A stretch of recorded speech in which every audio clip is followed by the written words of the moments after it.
哇，长腿迷人，杨柳细腰，长发飘飘，这得是女神级别的吧？哎，没听说公司来新人啊，会不会是客户啊？哎，谁啊？你自己去看不就知道了。美女，你东西带了？你不会想说带的是明星吧？姚晨，欣姐姐，咱来商场干嘛呀？来商场能干什么？shopping喽。不是去见跟我们公司有合作的赵总吗？叶晨，我一直觉得你的衣品太差了，每次跟我出去对外活动，我都觉得你严重影响公司的形象。左思右想，治本是来不及了，先给你治治标吧。可我今天下午还有好多工作没做，我现在也没心情逛街。作为你的上司，我认为现在对你来讲最重要的工作就是买衣服。你听还是不听？反正上班时间我说了算。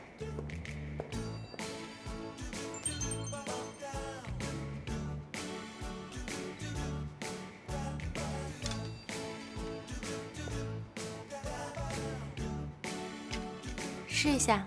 哎，我不是。小姐这边请。算了吧。不是也可以，这个月的奖金不要了。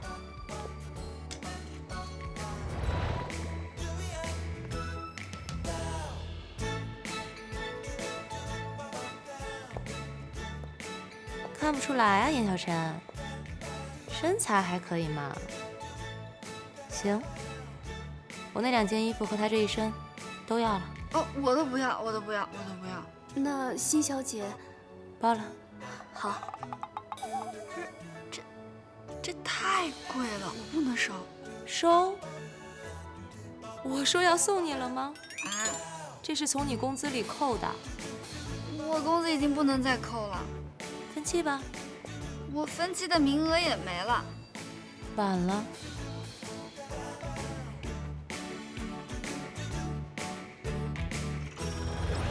我自己来。没关系的，小姐，您可以先试试看，不买也没关系。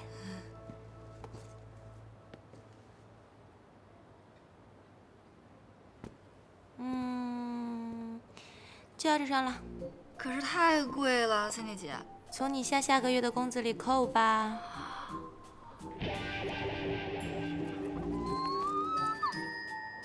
辛小姐，您来了，这边稍坐，我去帮您安排技师。森姐，我下个月、下个月、下个月的工资都已经透支完了，没钱了。啊？那怎么办啊？要不你慢慢坐，我在楼下等你。哎，我请你。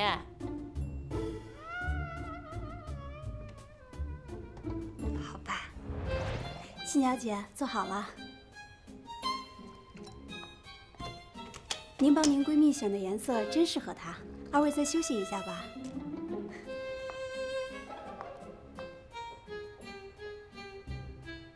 她竟然说咱俩是闺蜜，咱俩像闺蜜吗？笑什么？能看到你这样，今天还挺值的。还挺值的。叶晨，你这么说对得起那些漂亮的衣服和鞋子吗？我对这些东西又不太感兴趣。这可由不得你。你听说过凡伯伦效应吗？凡伯伦效应就是商品标价越高，越能够受到消费者的青睐。这么说虽然很讨厌，但是你必须得承认，一件昂贵的衣服，一双价格不菲的鞋，的确会让你看起来价值更高，在商务谈判中更有气势。所以你不能舍不得花钱，这是在为你的未来投资。又怎么了？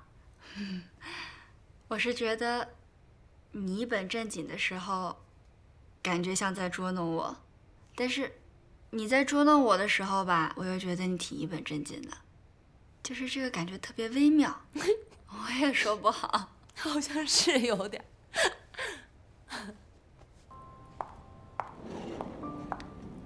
哇，长腿迷人，杨柳细腰，长发飘飘，这得是女神级别的吧？哎，没听说公司来新人啊，会不会是客户啊？哎，谁啊？你自己去看不就知道了。美美女，你东西带了。你不会想说掉的是你亲吧？姚晨，你搭讪的套路是不是得改一改啊？小陈，咋？叶小晨怎么变这样了？我刚以为我跟 Cindy 姐说话呢。看什么呢？上班时间不用工作啊？聊什么呢？哎，程总，哎，怎么样？什么怎么样？我的作品呀。陈总早，你们干嘛呢？乔总早。走。怎么了？啊？问你怎么样？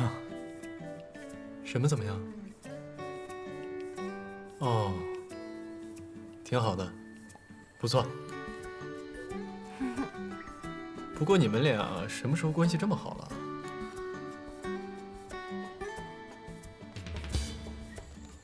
我们是上下级关系，有什么好坏之分吗？我这样对他只是因为我们公司的形象考虑。啊，有问题吗？哎，问你呢，觉得怎么样？有没有什么问题？啊，不错，不错。嗯。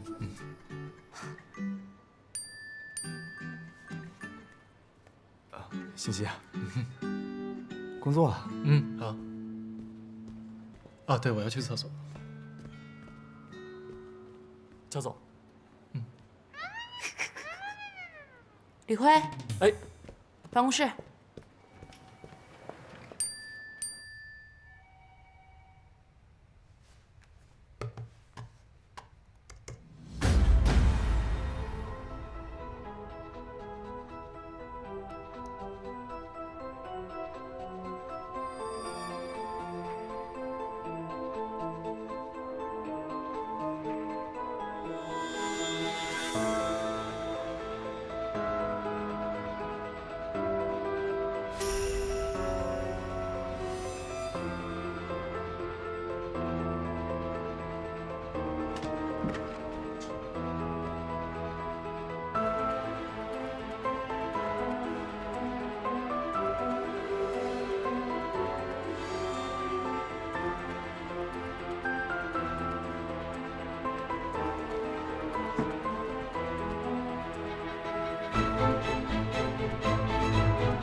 陈总，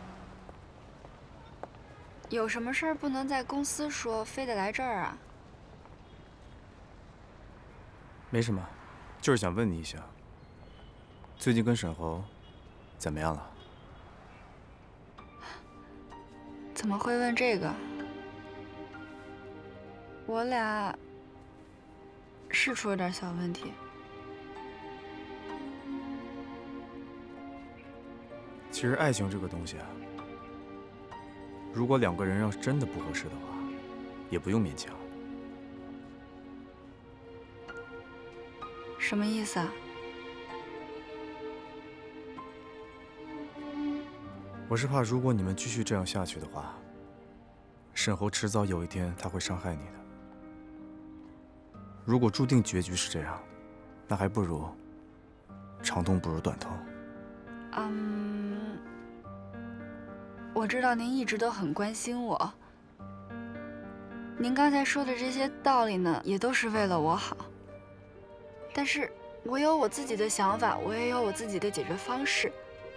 我和沈侯之间就只是需要磨合，我们没有任何原则性的问题，所以我觉得您不用过于担心我们。你要没什么事儿，我就先回去上班了。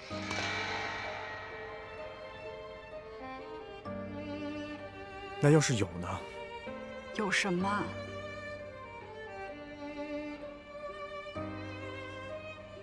原则性问题。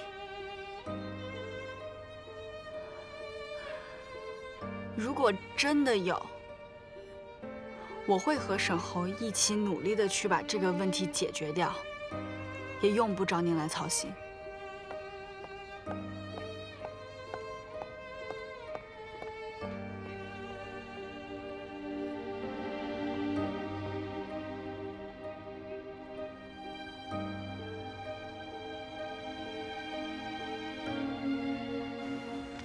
请。沈先生，有人找你。找我？谁啊？等一下啊！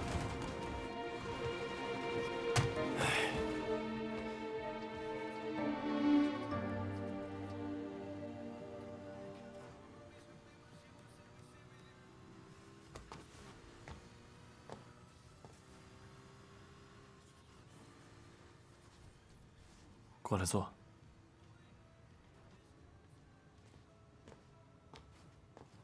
随便坐。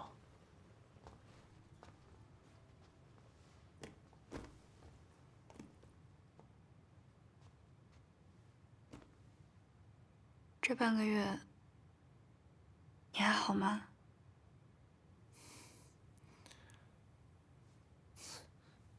你过得倒是挺好的。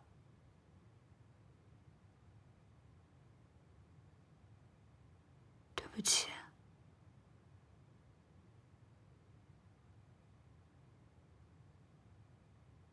我知道你送外卖是为了我，那天是我的错，是我说错话了，对不起。能让这事儿过去吗？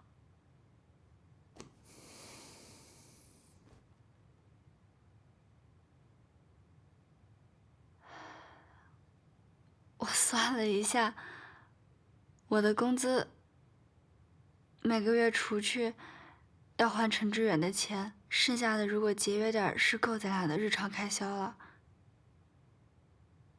你的工作可以慢慢再找，但是我不希望你再做这么辛苦的工作了，可以吗？沈侯，我需要你不是因为你多能吃苦，多能赚钱，是因为和你在一起的时候我非常开心，我非常快乐，我不能没有你。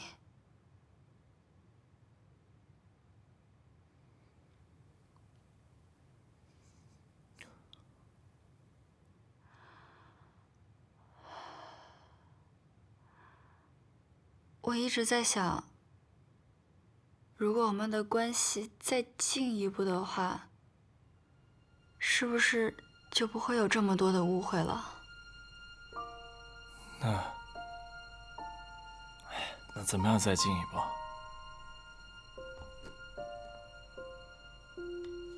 你不是跟我说你想结婚吗？你是认真的吗？我其实已经把户口本拿出来了，我只是一直没告诉你。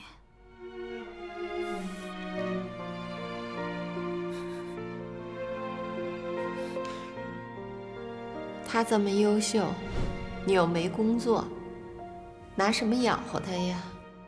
我肯定会找一个很好的工作，我一定会把您还有小小照顾得好好的，你妈就绝对不会再问别人借钱了。我可以的。对不起，小小，我不能跟你结婚。不是我不想，是你现在看看我，我现在这样落魄的样子，我怎么跟你结婚？我拿什么跟你妈保证？我能给你幸福吗？我可以什么都不要。可是我要，我是个男人，我要赚钱，我要让你过上更好的生活，我让你不再开口向别的男人借钱。我要正大光明的把你带到我爸妈面前，告诉他们，我可以养活你，而不是像你现在这样，依然这种想法、这种语气告诉我，你可以什么都不要。所以你不想结婚？我想，我太想了，可是我现在不能。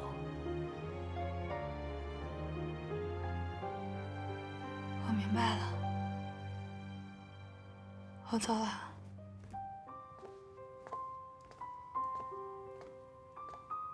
小小，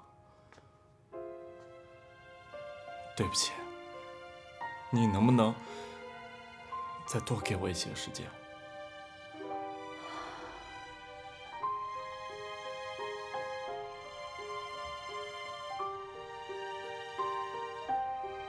没什么好对不起的，加油！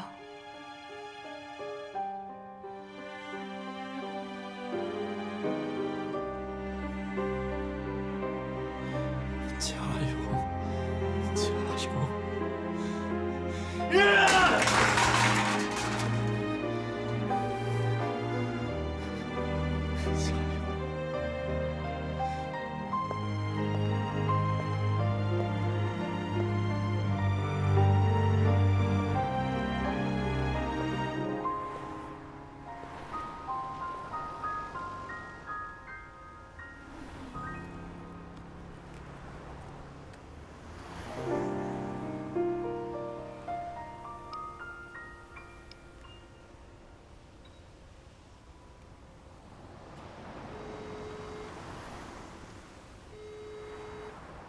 梁小晨，你会做饭吗？我会啊。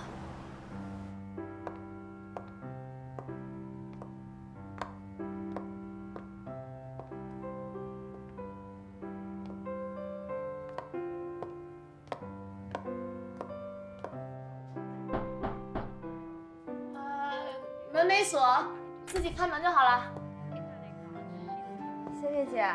门口有拖鞋，自己换。阿姨这几天病了，有点乱。哟，你什么糊了呀？啊，有味儿啊？嗯，我面糊了，我刚到了。我感觉我跟厨房的关系好像总是处理不好。你需要我帮你吗？这样，你先尝尝我煎的牛排。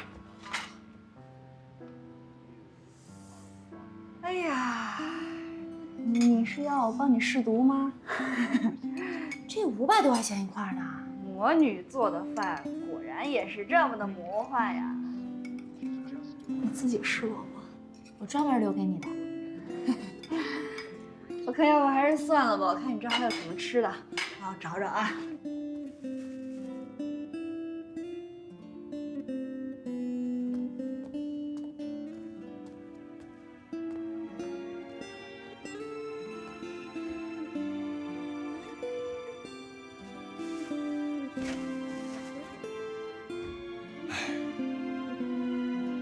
小陈来了。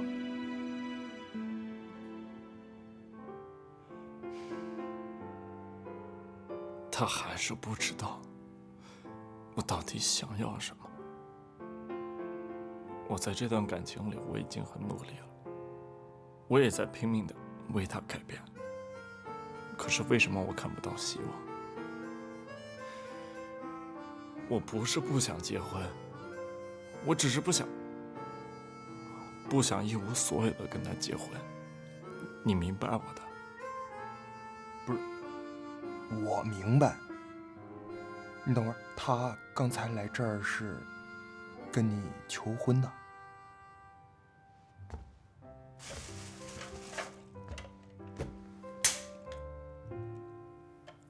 不是，猴子，我觉得我得说你2句啊。这事儿你不对啊，你这就有点矫情了，你知道吧？他能跟你结婚，就证明他对你是认真的。你这就叫身在福中不知福了。你知道我有多羡慕你吗？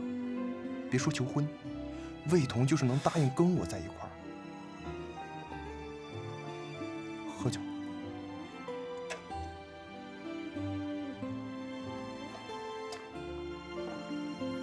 哎呀，行了，过去了啊。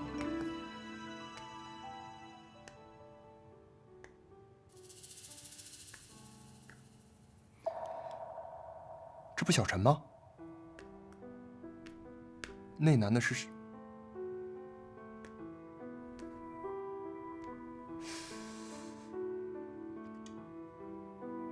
不是猴子，这肯定是个误会，这绝对是假的。这照片，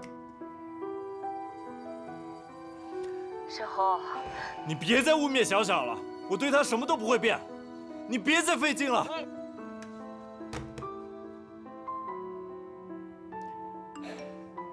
烦不烦啊？消消气儿，消消气儿，肯定是假的，啊，他不是那样人。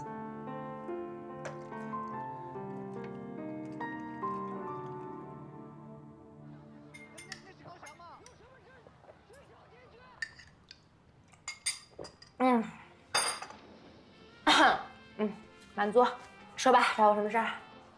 没什么事儿。没什么事儿，你给我打电话。哦，好像是我打的啊。当然了，什么事儿啊？我跟他求婚了。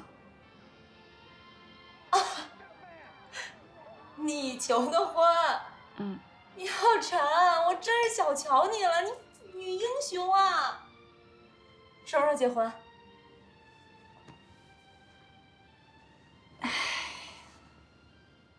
他拒绝你了。好，旧的不去，新的不来呀。挥别错的，才能跟对的相逢；分了手，才能有更好的等着你。可我没想着跟他分手。我跟他吧，你可能不太了解，他对我来说特别重要。就在他没出现的时候，我的世界只有2个颜色，一个黑，一个白。可是当他出现了，他就像一束阳光一样，把我整个世界都照亮了，还给我带来了五彩缤纷的颜色。这就是我离不开他的理由，这是他的魔力啊！我没有想到你对他这么迷恋。那如果你俩真不合适呢？不会的。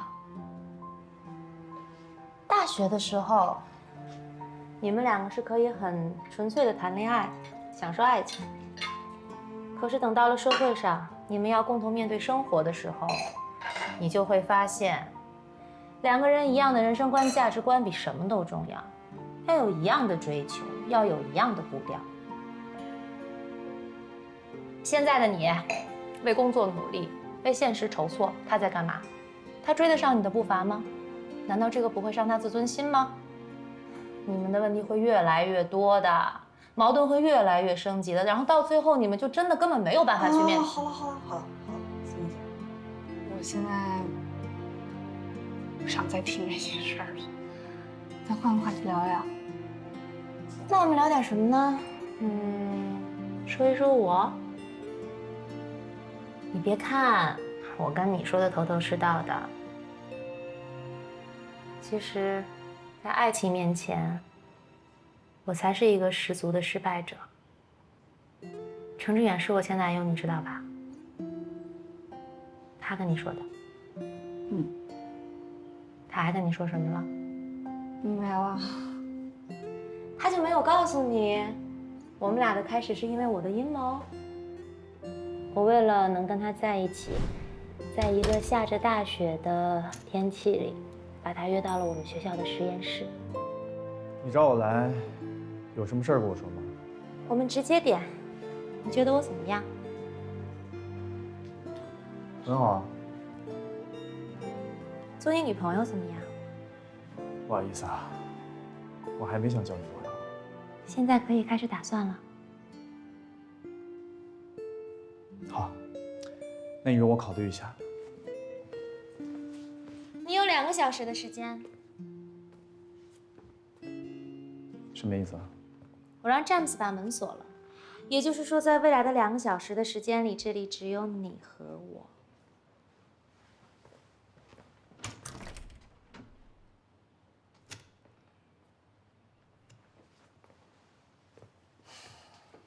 你有这么赶时间吗？我只是不喜欢拖泥带水。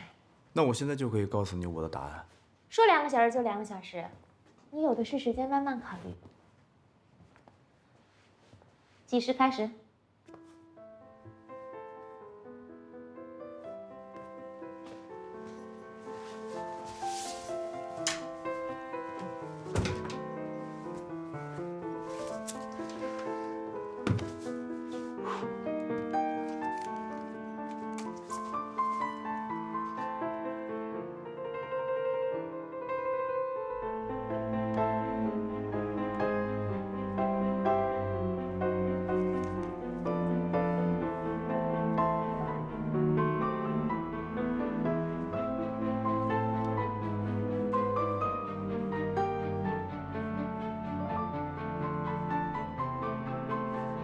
时间了。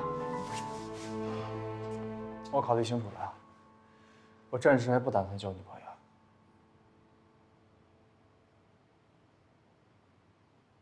知道了。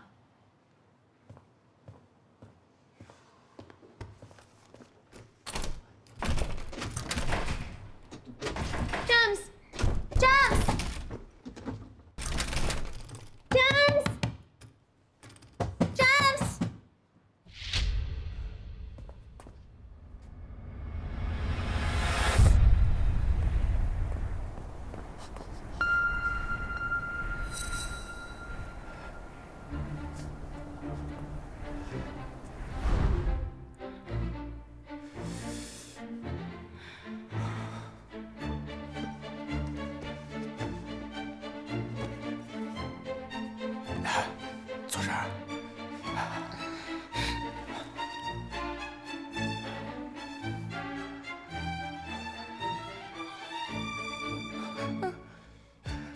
怎么了？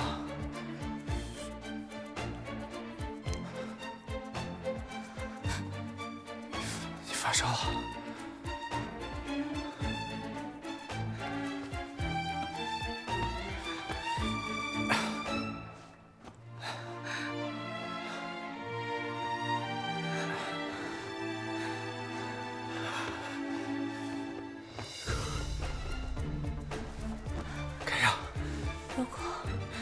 如果你不喜欢我，不想跟我在一起，不要在这个时候对我这么好。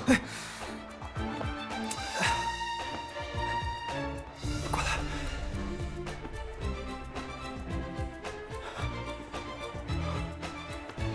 开好。Lucas， 你想好了？是，我想明白了。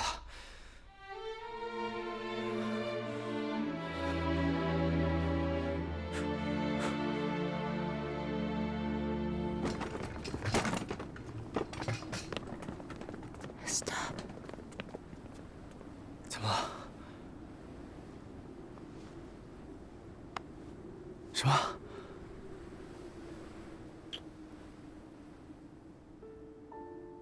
其实从一开始我就知道，他根本就不爱我，就连喜欢也只有那么一点点。但是对我来讲足够了，因为我很自信，我觉得我那么优秀，他会慢慢爱上我的。我们大学毕了业，我收到了他所在公司欧弟的 offer， 当时所有的人都在祝福我们，可是没想到。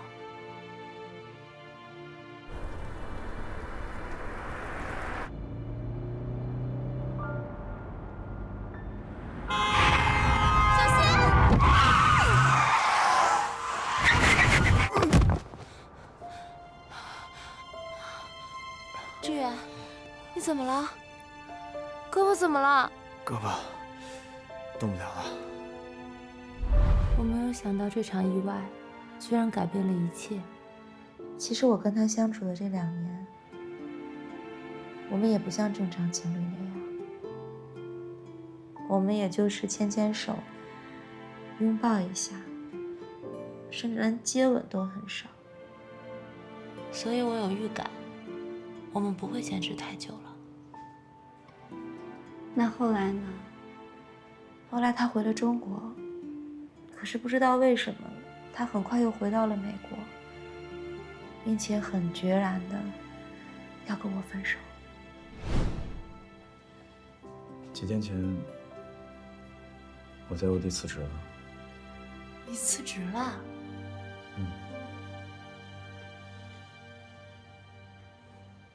那你怎么都没跟我商量啊？人家是为了你才进的欧弟。我有别的打算，我打算回国创业。你要回中国？那我们怎么办啊？我朋友和家人都在这边，我总不能跟你回中国吧？你想过这些吗？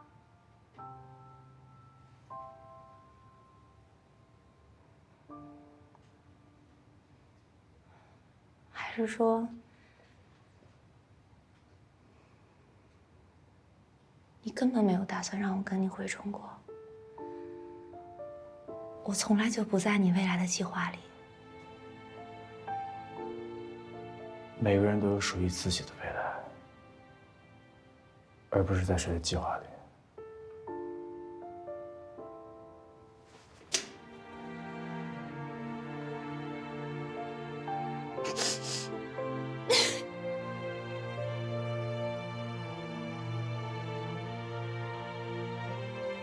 给了，我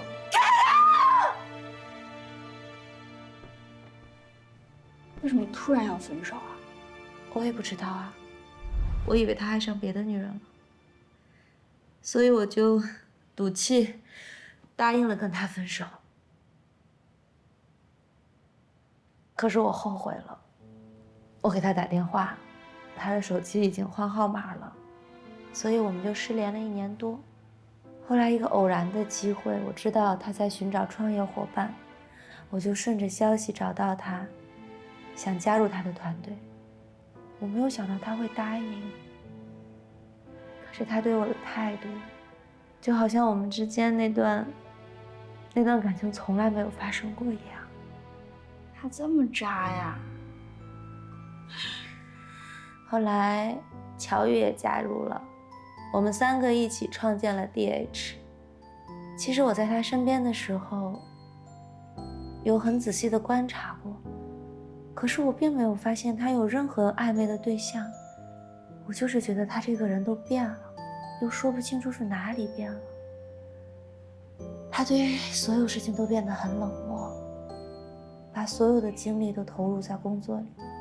你知道吗？那个时候我为了引起他的注意，我甚至陪他加班。我还很讨厌乔宇，因为我幼稚的觉得乔宇来了，让我在他心里连能力很强的这个地位都不保了。所以你还说我是迷恋，你不也一样吗？我一直觉得陈志远对你有意思。不可能，不可能，不可能，不可能！你别想多了。你一定要相信我的第六感，我很了解他的。陈志远这个人对所有人都很好，只有对你，在你的事情上，他的情绪总是表现得很特殊。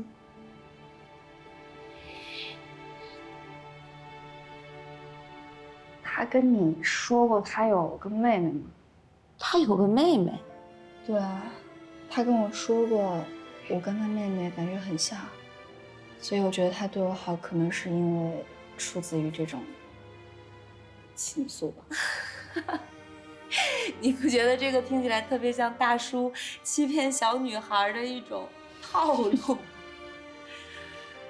其实跟你说了这么多，我就是想告诉你，感情就要当机立断。如果你决定不分手，那不管有多少的误会，不管有多少的阻碍，你都要想尽一切办法去解决。但是如果你一旦决定分手，你就要快刀斩乱麻，不要像我一样拖拖拉拉，这样你才有空间去追求你自己的幸福。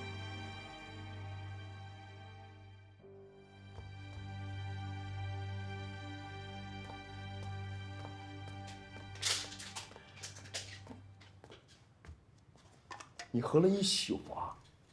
不是，你换个姿势也行啊。你告诉我这什么酒啊？为什么喝不醉啊？这不含酒精。不是，你不能喝了！别，1宿了，大哥再喝糖尿病了。你可真行。我本来觉着吧，失恋了，留着胡子喝顿酒特酷。现在看你这样，一点儿都不酷。我告诉你，咱俩从小就认识，你一直都是意气风发的样子，什么时候像现在这样过？你让一个女人折磨成这样，有什么大不了的？行就在一起，不行就拉倒。大男人就得坦荡一点。照片的事儿，你要是真是特别在意，你就直接去问他去，总比你在这自我折磨好吧？啊？我告诉你，沈侯，这次你别说我不站在你这边啊，你要还是现在这个样子，严小晨有一天要是不小心真的被谁抢走了，你可别后悔。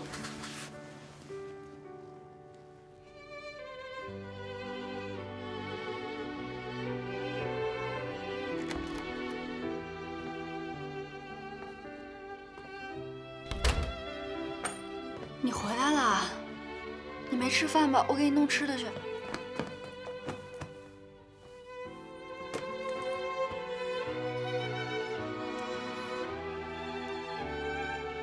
香香，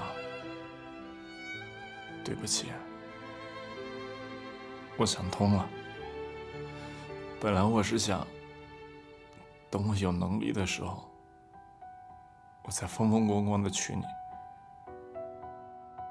可是比起未知的将来，我发现我更怕你提前被别人抢走。傻瓜，有没人和你抢？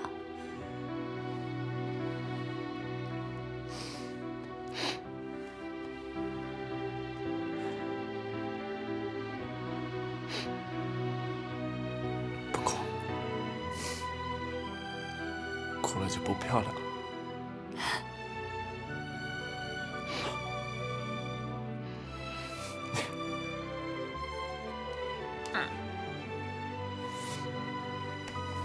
香香，我们结婚吧。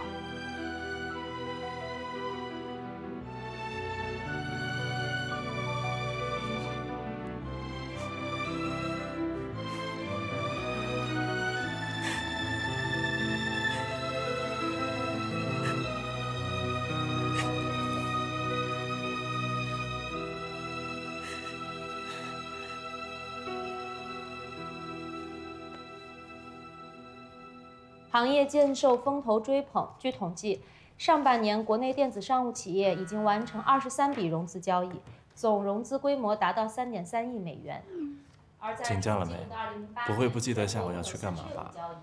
总融资金额达3.37亿美元。6月份，共有9家企业宣布获得风投，总规模超过1亿美元，为电子商务行业融资史上最活跃的月份。企业掀起自建物流风，物流体系已经成为限制电子商务发展的瓶颈。货不对版，难以验货后付款，已成为网络购物的致命伤。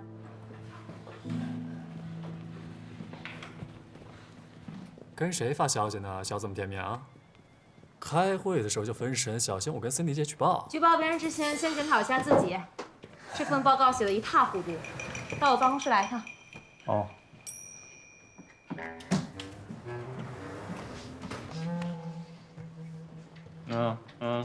喂，沈总的文件你帮我给他吧。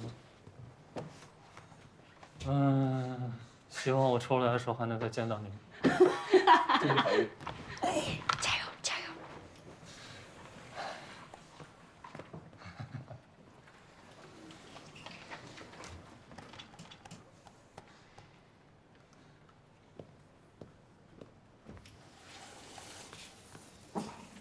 老板，你的资料。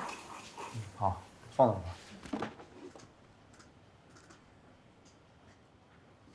怎么？还有什么事儿？我下午想请个假。请假？干什么呀？我要跟沈侯去领证。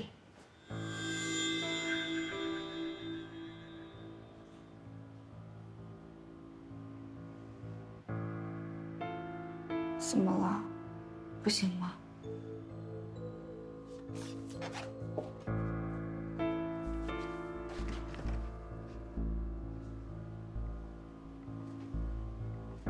小常，这件事情你能不能缓一缓？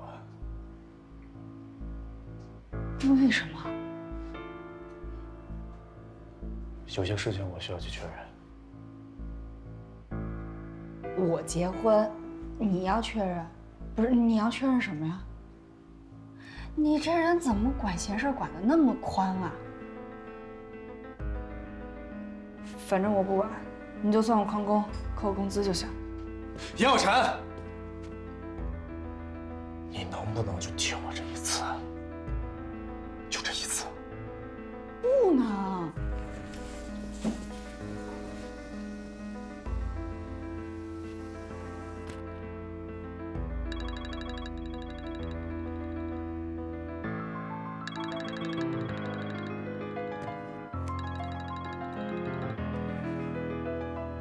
喂，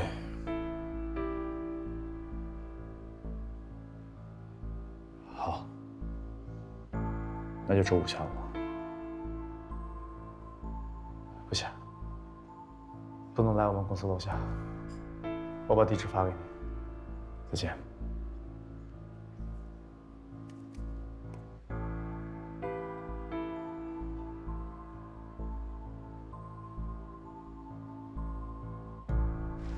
你好。我们现在该干什么呀？我也第一次来，你问我。来，排队先。你好。是不是得拿这个表啊？表在哪儿呢？新人快来，去那边分拣。表啊，不管，先那个证。啊，这我的。好的，去那边照相啊。好，谢谢。你好。你好。这是他的。哎，好的。这是我的。照片拍了吗？什么照片？那先去那边婚检，然后去那边拍照，好吧？好了，谢谢啊。来。谢谢。婚检。我们自愿结为夫妻，从今以后，我愿意用坚实的肩膀负担起你一生的幸福。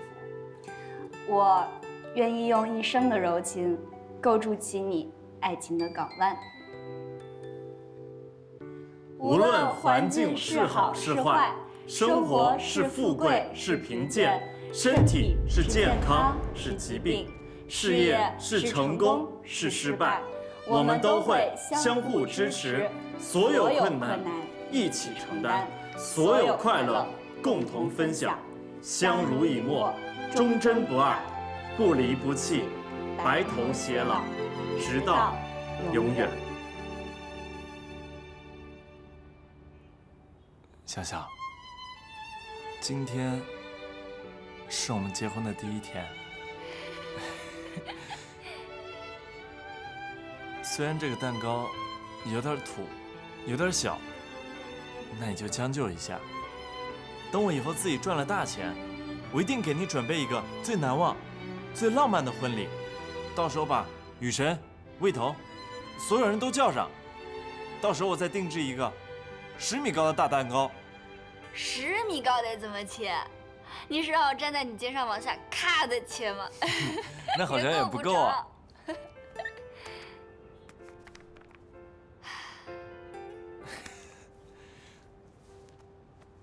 笑笑，我们真的结婚了吗？对啊。那我现在是不是应该叫你老婆啊？不行，我得练习一下。老婆，你别笑啊！我重新来。老婆，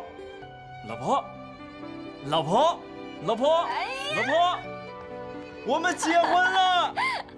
我们结婚了！我现在是他的人了！我们结婚了！我们在一起了！我们结婚了！喊什么喊啊？结了婚赶紧回家，别在这儿吵！结婚了还不让喊？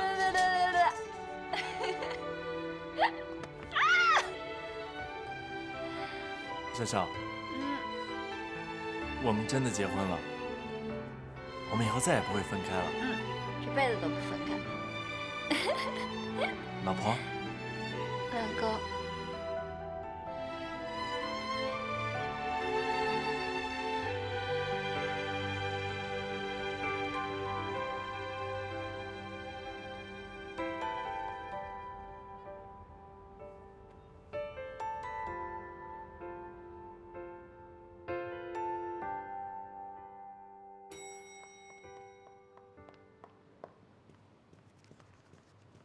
接下来我会对对不起，我迟到了，对不起。好，没关系，坐吧，下不为例啊。接下来我会对各领域的投资项目做一下综合的评估。商业用房的供求矛盾现在是比较突出的。其实，在前几年经济过热的时候，商业用房还是比较畅销的。但是随着国家宏观调控政策的实施，这几年处于下降的趋势。但是商业用房的住房面积又不断增加，就加剧了这种供求关系的矛盾。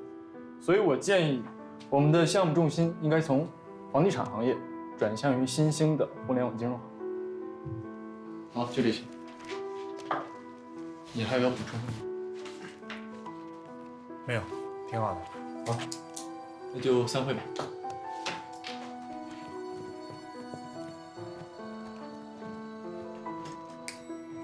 哎，等一下，迟到了，把东西收一下。哎，放着，我来收。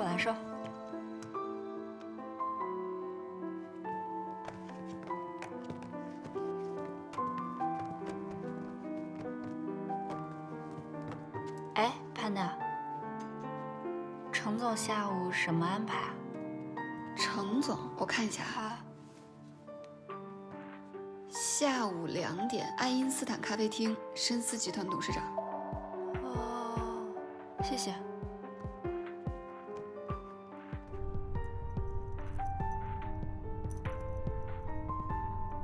我知道您一直都很关心我，我和沈侯之间就只是需要磨合，我们没有任何原则性的问题，所以我有我自己的想法，我也有我自己的解决方式。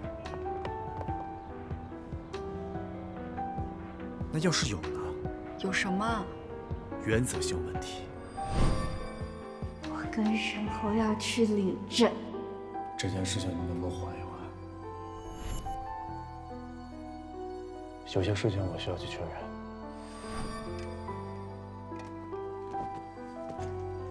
哎，问100问。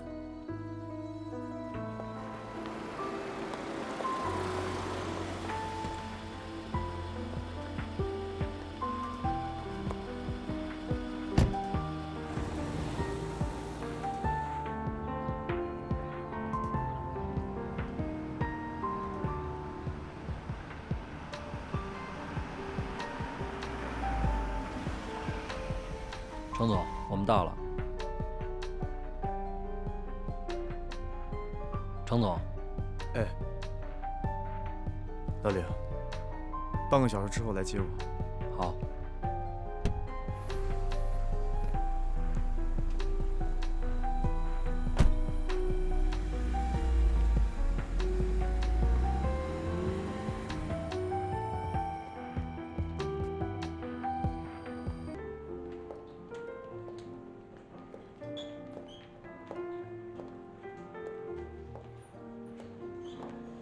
哎呀，实在是不好意思，程总啊，你打电话约了我好几次，说有重要的事情跟我谈，可我一直工作上太忙了，实在抽不出时间。本来应该请你去公司的，希望你不要介意这个环境。有什么事情说吧。既然侯总都这么说了，那我就开门见山了。其实我只想知道，你反对沈侯跟严小晨在一起的真实原因到底是什么？哎呀，我真的是没有想到，你约我来谈，是谈我儿子情感的问题。那也好，我也就直接回答你，他们2个在一起不合适，门不当户不对，你觉得这理由还不够充分吗？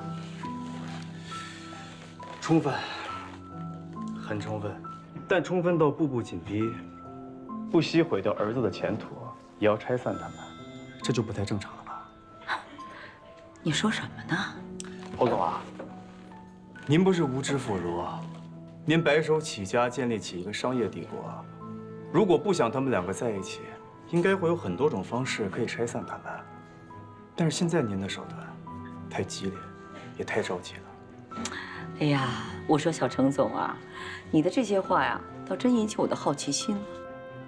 你为什么会对自己手下的一个普通员工的私事这么感兴趣呢？好，我明白了，你是在追求严小晨是吗？那我拆散他们两个，正好成全你啊。是这样的，我觉得你行事不太正常，当然也想帮助小陈，看看从别的什么方面可以让你们同意，所以委托了我一个朋友调查你们。什么？但没想到，查到了一些我不该知道的事。你过分了吧？你到底要干什么？沈侯跟严小晨是同一届的高考生，对吧？对啊，他们是同龄人，是同一届高考生，而且还同上一个大学，这有什么问题吗？仅仅只是如此吗？你什么意思啊？我希望您不要误会，其实我来这儿的真正目的，就是希望你不要再阻止他们，让他们幸福的在一起，给他们祝福。我明白了，你今天是来当说客的是吧？而且代表严小晨一方。但是小程总，有一点你必须明白，他们俩将来走不走到一块儿，那是他们自己的事情，跟你我没有太大的关系，尤其跟你。何总，看来你还是不相信我已经知道全部了。你是在威胁我吗？当年沈侯的高考成绩根本不如严小晨，但他却能考到华大的国际贸易系，而严小晨最后却掉了档。这是为什么？这是因为你侯总找人在中间动了手脚。你不要再说了。我不说就可以当这些事情没有发生过吗？就算你说的都是真的，我现在就想知道，你为什么要这么做？你这么做的目的何在啊？啊？严格意义上来讲，严小晨是破格录取的，因为他的分数和志愿没有任何问题，就算被顶了名额，查下去，学校也只会让他入学。接下来发生的事情，还让我继续说下去吗？接下来的事情，我告诉你吧。我当年托人找了招生处的老师，希望找一个人跟沈侯调换一下专业。可是不晓得怎么搞的，阴差阳错出了岔子，怎么就让严小晨调档了呢？更离谱的是，他的爸爸不依不饶，执意要找学校讨个说法。结果没想到，路上出了车祸。我就是想不明白，真是造物弄人呐！为什么偏偏到现在，让严小晨跟我儿子走到了一块儿？沈侯知道当年发生的事吗？不，他不知道，他什么都不知道。我相信，严小晨和他母亲是绝对不会原谅我们沈家的。所以你明白吧？为什么到现在，我想尽办法就是要阻止他们两个在一起？我就怕，日后万一他们生活在一起，早晚他们会知道事情的真相，那怎么办？两个人非痛苦死不可。与其那样的话，长痛不如短痛，还不如让他们现在就分开。我已经无意当中对他们家造成一次伤害，我不想让他们母女两个再受第二次折磨。我的心情你能理解吗？我情愿做恶人，我情愿牺牲我儿子的幸福，我情愿让我儿子恨我，我都不能让他们在一起。你明白吗？您说的我都明白，但现在已经晚了。他们不会因为你的阻拦而分开，不光是您，任何人都不行。为什么？因为他们结婚了。不可能，这是不可能。看来我猜的没错，沈侯是瞒着你，跟小陈秘密登记结婚的。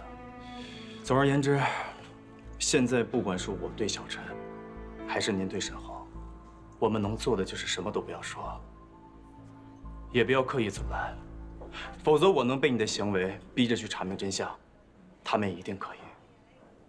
现在我们唯一能做的，就是把这个秘密封存下去。只要永远不让他们两个人知道，就不会有事。但愿如此吧。我已经都知道了。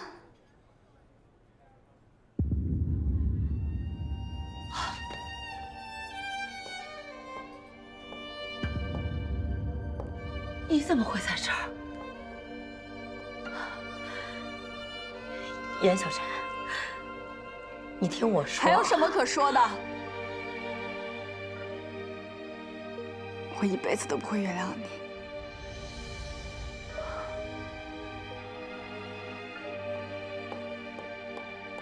杨晨。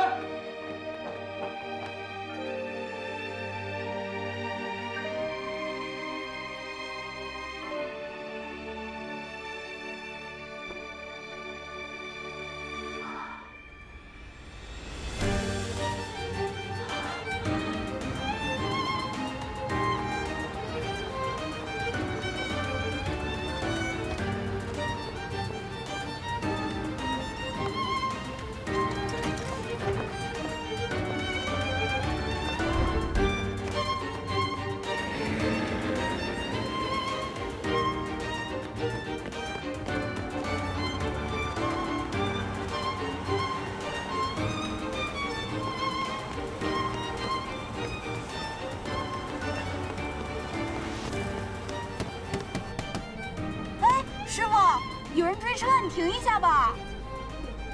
公司有规定的，中途不能停车的。对啊，师傅，你停一下吧。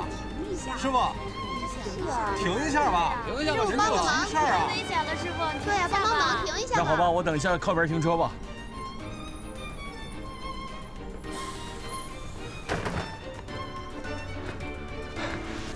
师傅，谢谢。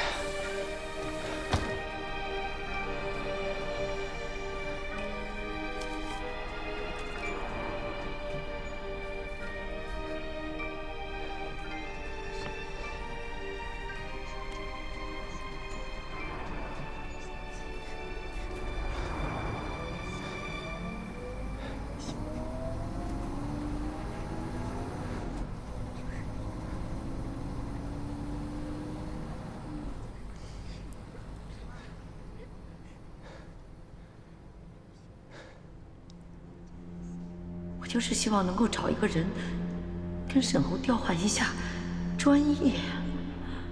可是不晓得怎么搞的，阴差阳错出了岔子，怎么就让严小晨调档了呢？更离谱的是，他的爸爸不依不饶，执意要找学校讨个说法。小小，爸爸一定让你读你喜欢的学校，做你喜欢做的事儿。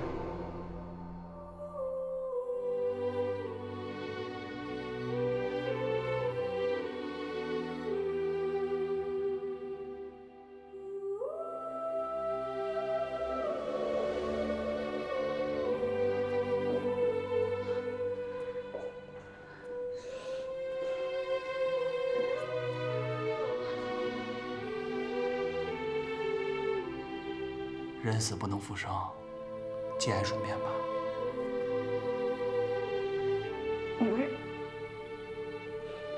你们是不是搞错了呀？这不是我爸。身份你母亲已经确认过了。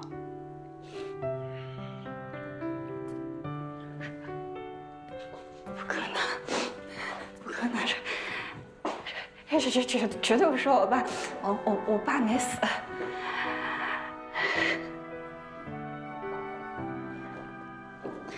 姑娘，你要是想哭就哭出来吧，哭出来舒服一点，啊。我为什么要哭呀？我哭，我就承认我爸死了吗？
来，终点站到了啊！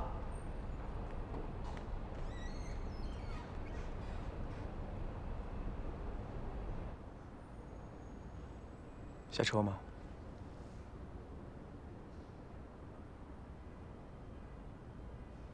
下车吧。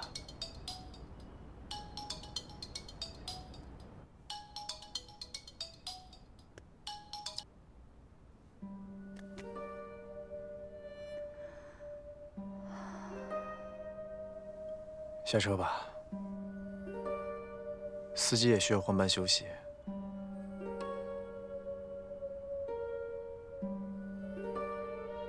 就算你这个样子，躲在车里不说话，它也不会形成一道屏障，帮你来抵御外面的世界。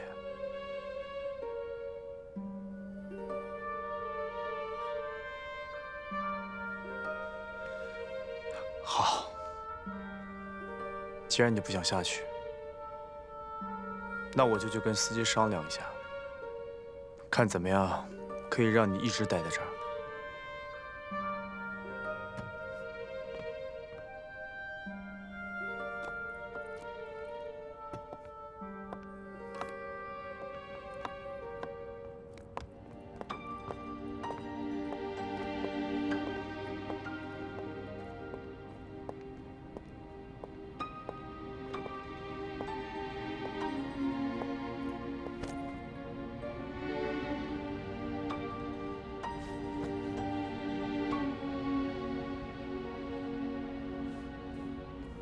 你还没吃饭，饿了吧？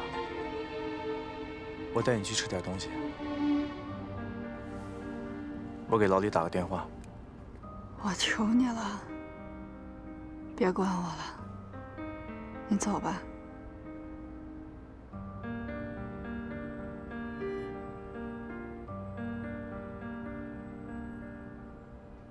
不管怎么样，你能开口说话，我就放心多了。刚好这附近也没什么人，你要有什么想说的、想骂的，发泄出来，别憋在心里。你既然已经全都知道了，你为什么还要继续瞒着我？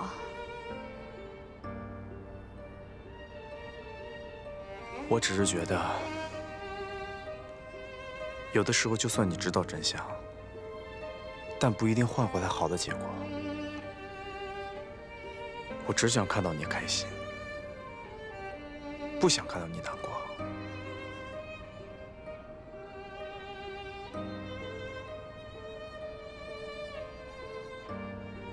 他为什么偏偏选中的是我？就是因为我们家穷，没钱没地位，所以好欺负，对不对？如果不是因为他的自私，我当年根本就不会钓到，我爸根本就不会出意外。是他间接杀害了我爸，他毁了我们一家。而我现在，这可是我在一起，我跟他结婚了，多可笑！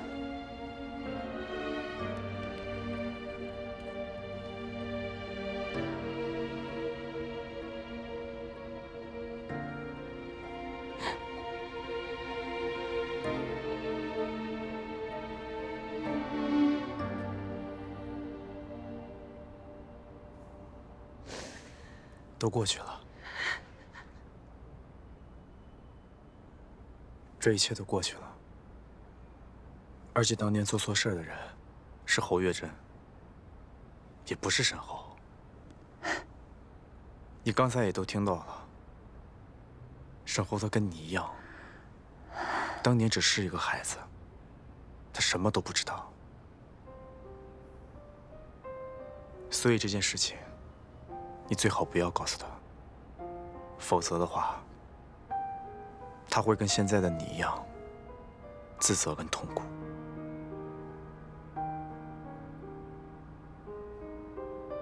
我们一起想想办法。你要是不想坐我的车，那我继续陪你坐公交车。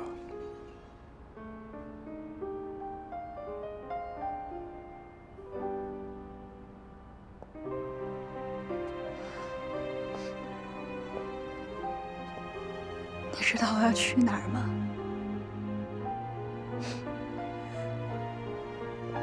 我自己都不知道我现在到底该去哪儿。如果你现在不想回家面对沈浩，你可以先去我那里，等你状态都调整好了，再回去。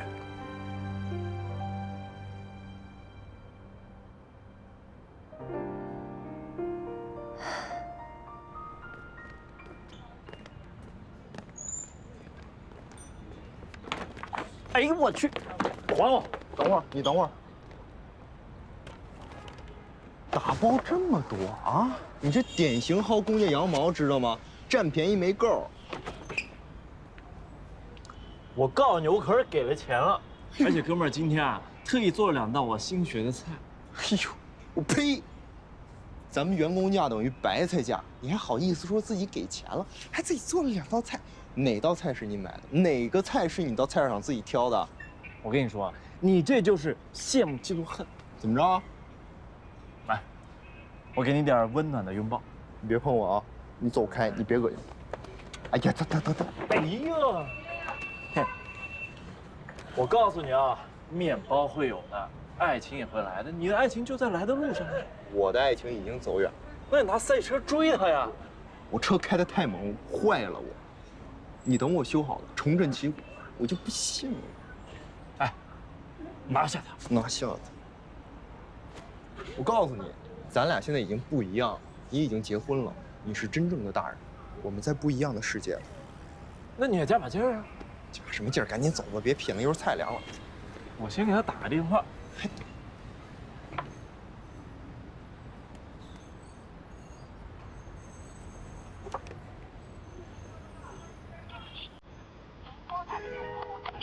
哎，不接你电话了，不理你了，是不是？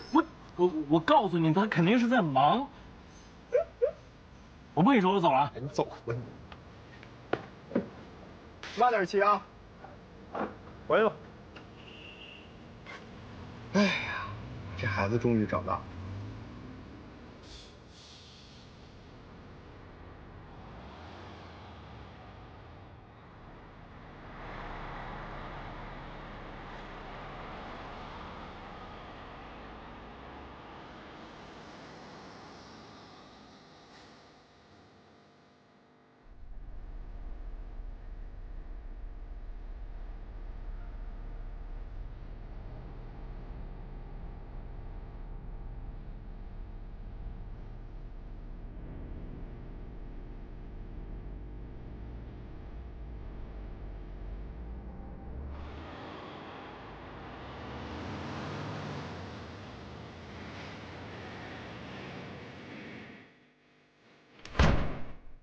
队长，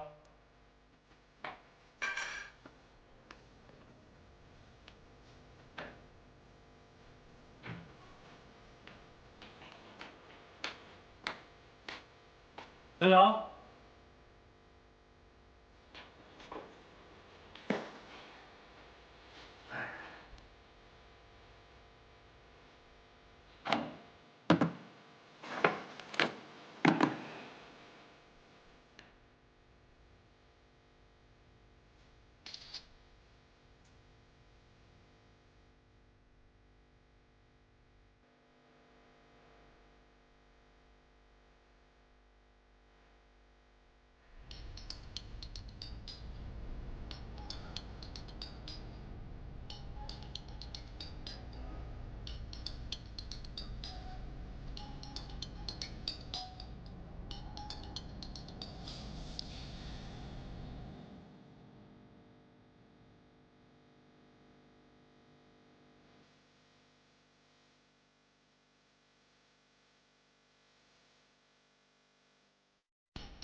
我拨打电话。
喂，沈侯，你回来吧，我跟你爸爸有话想对你说。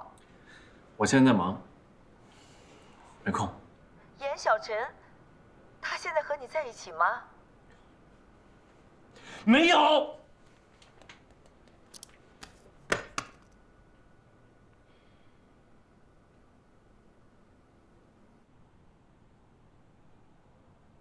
吃吧，吃饱了才有力气想事情。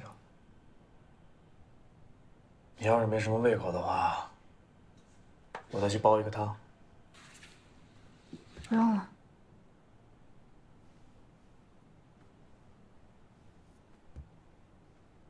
我吃。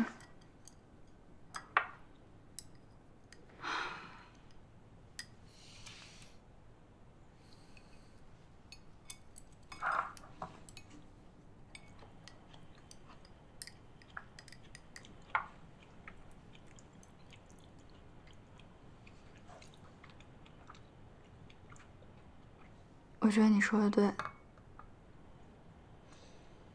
这事儿我不能让沈浩知道。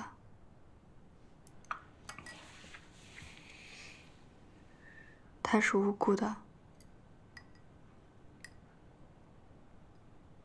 可是我不知道我该怎么去面对我们今后的婚姻，还有我们的家庭。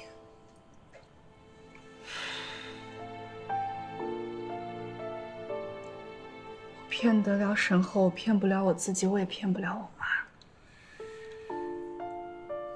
我应该怎么去撒这个谎，帮着他们家去隐瞒事实真相？应该怎么做？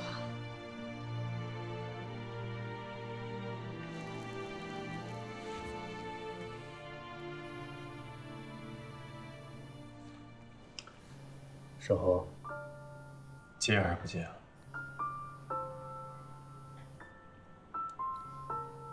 你接吧，你告诉他你没有和我在一起。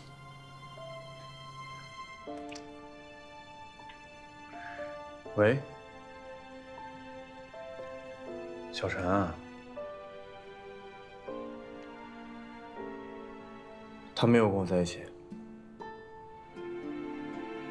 好，再见。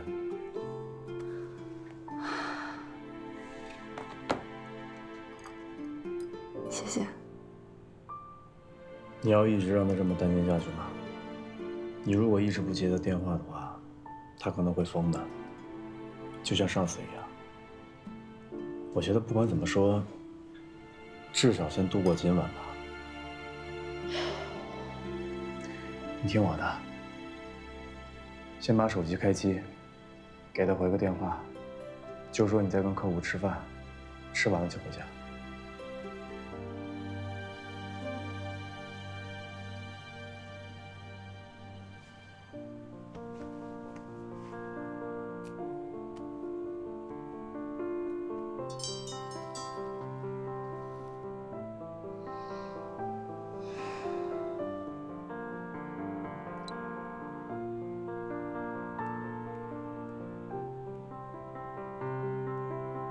打过去。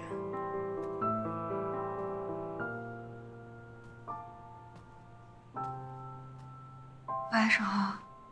小小，你在哪儿？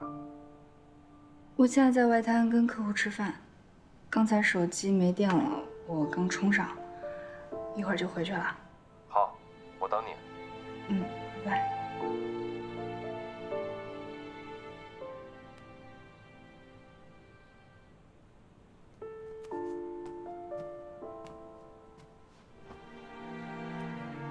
快吃吧，吃完了我送你下去打车。